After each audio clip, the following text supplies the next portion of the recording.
So we have already introduced the notion of non-homogeneous Poisson process as an extension of a homogeneous Poisson process.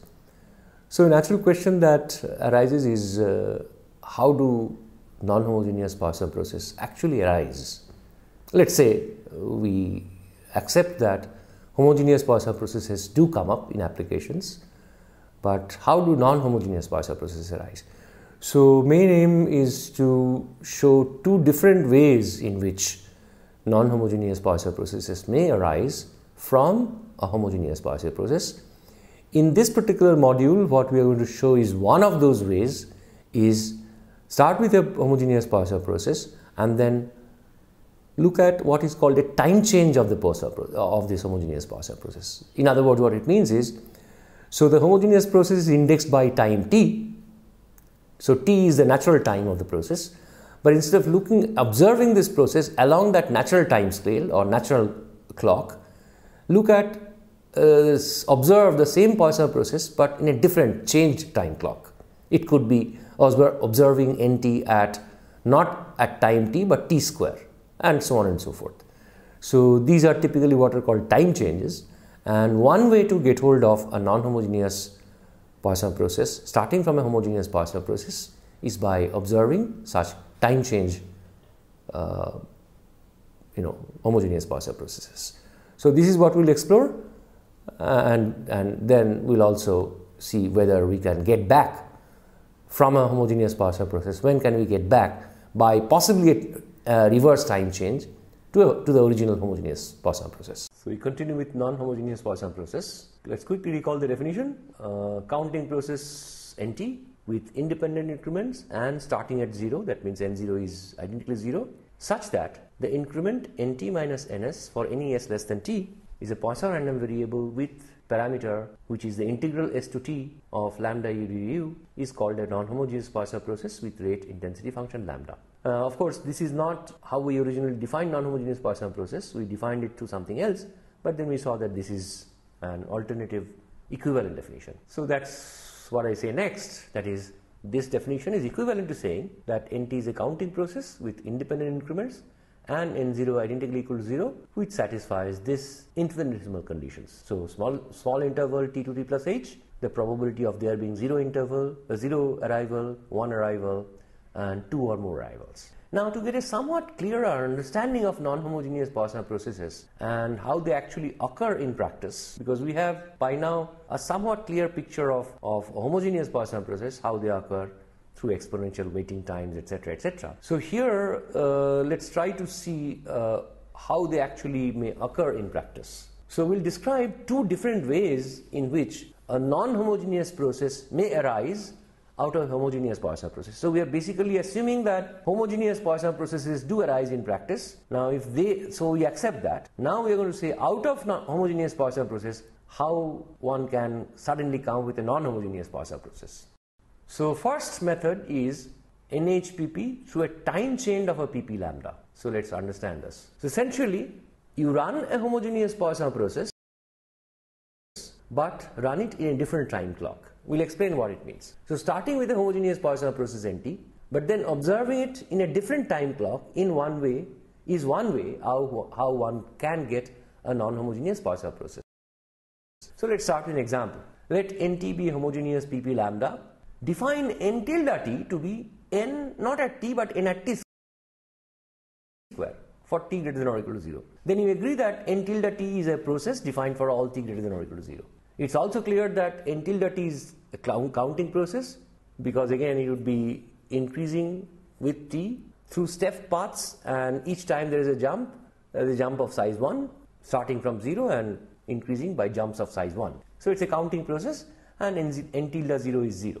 Further, for any s less than t, if you look at the increment n tilde t minus n tilde s, which happens to be the same as original nt square minus ns square, but by the fact that n is a pp lambda, we know that nt square minus ns square is the increment of the n process over the interval s square to t square. That, of course, is Poisson with parameter lambda into t square minus s square.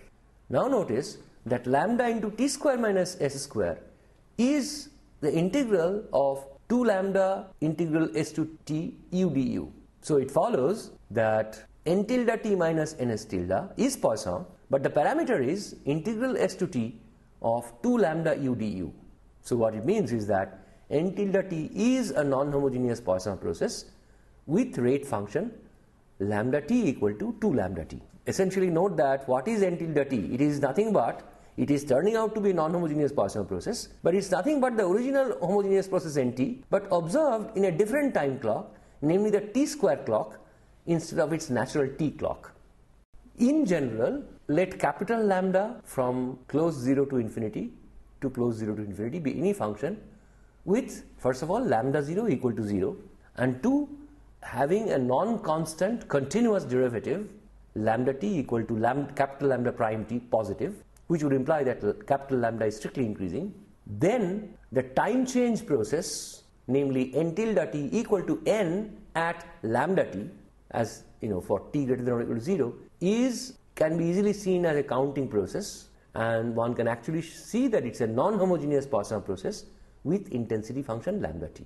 You can proceed exactly the same way, because the increment, it would be a counting process, would have independent increments, because capital lambda t is strictly increasing, so this would have independent increments. It will start at 0, and now when you look at the increment of n tilde process, n tilde t minus n tilde s, that will be n of capital lambda t minus n of capital lambda s. That has a distribution lambda into capital lambda t minus lambda s. So therefore it's just a matter of writing that as an integral of a function, and since capital lambda is assumed to have a continuous derivative, you can write the increment of capital lambda t minus capital lambda s as the integral from s to t of little lambda u du. So that's how the intensity function comes into play. Notice that the n tilde process is nothing but the n process, but observed in the lambda t time clock rather than t time clock.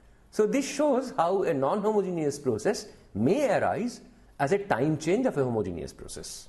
Okay, so you change the clock of the homogeneous process. Originally you have a homogeneous Poisson process, but then you rather than instead of looking it along the time clock t, natural time clock t, you look at the homogeneous Poisson process in a different time clock. So that's a time change, and often such time changes, appropriate time changes, give rise to non-homogeneous Poisson process. In fact, this above actually shows, even if you are required to construct a non-homogeneous Poisson process with a given rate function, how you can do that. So here is how it goes. Suppose you are given a locally integrable function lambda from positive reals to positive reals. So use capital lambda t equal to 0 to t lambda s ds as a time change. Notice that this capital lambda would satisfy all the conditions, namely capital lambda 0 is 0, and capital lambda has a derivative which is little lambda, which is given to be strictly positive. So therefore capital lambda is strictly increasing. So you can legitimately use this as a time change on a homogeneous Poisson process with rate lambda, and that will give you a non-homogeneous Poisson process n tilde t, which is n observed at capital lambda t, whose intensity function would be the given function little lambda. So given any locally integrable function, you can construct a non-homogeneous Poisson process with that as the intensity function simply by starting with a homogeneous Poisson process with rate 1, but then looking at or observing that process at the clock capital lambda, where capital lambda is given by this. So therefore given every locally integrable function little lambda, you can construct a non-homogeneous Poisson process with that as intensity function by starting with a homogeneous Poisson process with rate lambda. The next question is, we have just seen that any non-homogeneous Poisson process arises as a time change of homogeneous Poisson process. This raises the reverse question. Given a non-homogeneous Poisson process, is it possible to revert back to the underlying homogeneous process where the non-homogeneous process presumably came from? Clearly this would require an inverse time change, and that may not always be possible. So when is it possible? Here is the result. Let n tilde t be a non-homogeneous Poisson process with intensity function lambda. Assume that the following properties hold, namely lambda's t is strictly positive for all t strictly positive, and the integral from 0 to infinity lambda t dt is infinite. That means even though lambda may be locally integrable, but the total integral of lambda from 0 to infinity is infinite. So that the function capital lambda t, if you define it this way, this would be strictly increasing. Capital lambda t equal to 0 to t, little lambda s ds would be strictly increasing because lambda is assumed to be strictly positive. So integral of a strictly positive function as t increases would keep on strictly increasing. It is certainly continuous, basic theorem of calculus, and it will be a continuous function on 0 to infinity onto 0 to infinity because of this assumption that integral 0 to infinity lambda t dt is infinite, and therefore if you let t go to infinity in the integral 0 to t, your integral 0 to t lambda s ds as t goes to infinity goes to infinity. So therefore every positive real number is exhausted as a value of capital lambda, and therefore if it is continuous strictly increasing onto, it has an inverse function, lambda inverse. So now you look at the process nt, which is n tilde. Remember, we started with a non-homogeneous n tilde process. Look at n tilde process at time lambda inverse of t, call that nt. Then one can easily see that this is a homogeneous Poisson process with rate lambda. I leave the details, and the given, the one that you started with, namely n tilde t, is nothing but the lambda, capital lambda time change of this homogeneous Poisson process n. Here's an example of going from what we just said, going from a non-homogeneous Poisson process to a Poisson process with rate lambda by an inverse time change. So let n tilde t be a non-homogeneous Poisson process with intensity function lambda t equal to t. Then you look at the time change process, nt equal to n tilde evaluated at root 2t. You can easily show that that is a homogeneous Poisson process with rate lambda, and of course the original n tilde can be obtained from this n by again making an inverse time change, which is n tilde t is n at t square by 2. So this is sort of how one can get a non-homogeneous Poisson process from a homogeneous Poisson process back and forth by time change or inverse time change. Time change is always possible, inverse time change may not always be possible unless the intensity function of the given non-homogeneous process satisfies certain conditions. Okay, now we are going to describe another very important and practically very important way of how a non-homogeneous Poisson process may arise out of a homogeneous process. This is a very important and useful idea. This is called sampling or classifying of a pp lambda. Start with a homogeneous Poisson process nt with intensity lambda. Suppose there is a device that records and notices the intervals. If at the time of an arrival the device fails to work for some reason, then that arrival will not be recorded or noticed. So you have a Poisson process, homogeneous Poisson process with intensity lambda. Accordingly, there are arrivals coming at random points of time, but not all arrivals need to be recorded.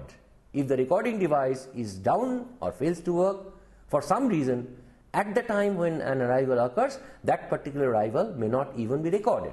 So now an assumption, suppose for each arrival there is a probability p, it's a constant probability p that is recorded, and of course probability q equal to 1 minus p, that it goes unnoticed, independently of the time of the arrival and of all other arrivals.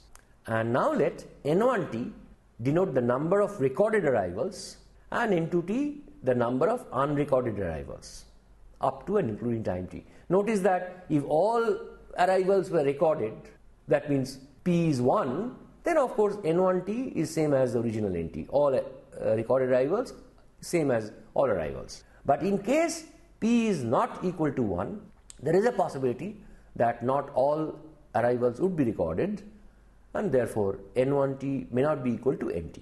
However, one thing is clear, both n1t and n2t are counting processes, should be clear from the definition, because one is a number of recorded arrivals and the other is a number of unrecorded arrivals up to time t, so they are both counting processes.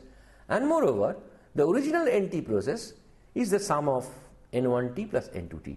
That's clear, because up to time t the total number of arrivals must be the number of recorded arrivals up to time t plus the number of unrecorded arrivals.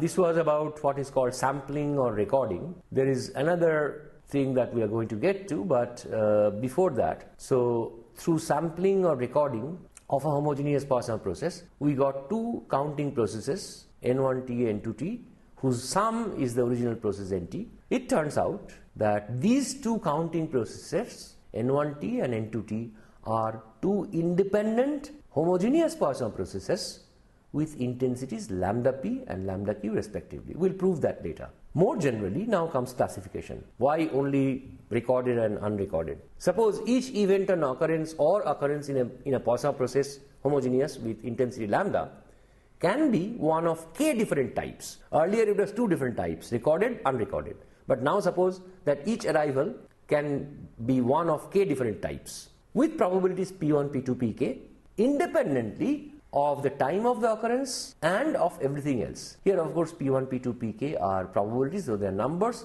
non-negative, which add up to 1. So every arrival has to be one of these k types. Suppose I denote for every I from 1 through k, NIT is a number of type I events up to and including time t. Then one can show that these NITs for I equal to 1 to k are k distinct processes. They are counting processes and so on and so forth, and they add up to NT. The sum of these k processes at any t is NT. It turns out that these k counting processes are themselves k independent homogeneous Poisson processes with intensities lambda p1, lambda p2, etc., lambda pk respectively. The previous case, often referred to as sampling from a Poisson process, is clearly a special case with k equal to 2. There are only two types, recorded or unrecorded. Essentially, a homogeneous Poisson process is being broken up into more than one independent homogeneous Poisson processes in both cases. We will later consider a much more general decomposition, which is why it's not proved here, where a homogeneous Poisson process with intensity lambda will be broken up into independent Poisson processes which may actually be even non-homogeneous. So here what we saw were something where a homogeneous Poisson process is broken up into independent 2 or k many independent processes which are going to be shown to be actually homogeneous, independent homogeneous Poisson processes. But later on we will have a mechanism or see this general decomposition where the component processes into which the homogeneous Poisson process is being decomposed may actually even sometimes be non-homogeneous. This will be achieved by sampling from a homogeneous Poisson process with rate lambda or by classifying events of a pp lambda where, unlike what we assumed just now, the probability of an arrival being recorded or being classified into different types may be allowed to depend on the time of that arrival. In both the earlier cases, we said an arrival is recorded with probability p irrespective of the time of arrival, or classified into type I with probability pi irrespective of the time of arrival. But in a more general model, we will assume that the probability of an arrival being recorded or being classified into different types may be allowed to depend on the time of that arrival. But independence of other arrivals would be retained. Of course, the above results, above special cases, would just be the special cases of this, where the probabilities do not depend on the time of the arrival. So, as promised, we were actually able to show how exactly or precisely by making a time change. First of all, we explained what is meant by a time change, and by making a time change starting with a homogeneous Poisson process, how we can arrive at non-homogeneous Poisson processes with different intensities. In fact, given any intensity function, that means any function of positive reals taking positive real numbers, positive real values, as long as it's locally integrable, then we can always construct a non-homogeneous Poisson process with that intensity function by this method of time change starting from a homogeneous Poisson process. We also examined the issue of when is it possible that you start with a non-homogeneous Poisson process and presumably it appeared from some homogeneous Poisson process. Is it possible to revert back to the homogeneous Poisson process? Now, in general, it may not be always possible because this requires an inverse time change, but we give conditions as to when it is possible to go back from the non-homogeneous Poisson process to an underlying homogeneous Poisson process from which this non-homogeneous Poisson process may have been obtained. But then towards the end, we also just introduced another idea which we are going to explore later on, and that idea is that of what is sometimes called sampling from a homogeneous Poisson process. It also can be classification of arrivals of a homogeneous Poisson process. So here in this module we had just talked about sampling with fixed probabilities or classifications with fixed probabilities, in the sense that we have a homogeneous Poisson process, but only certain arrivals would be recorded or sampled, others would not be recorded or not sampled, with a fixed probability, independent of the time of arrival and independent of all other arrivals. Or it could be that each arrival could be of type 1 or type 2 or type k, with fixed probabilities p1, p2, pk, independently of the time of that arrival or any other arrivals. So this of course decomposes the original process, original homogeneous Poisson process, into a number of counting processes. We are eventually going to show that these component individual processes themselves turn out to be independent Poisson processes, sometimes homogeneous and sometimes possibly non-homogeneous. So that will be our next task.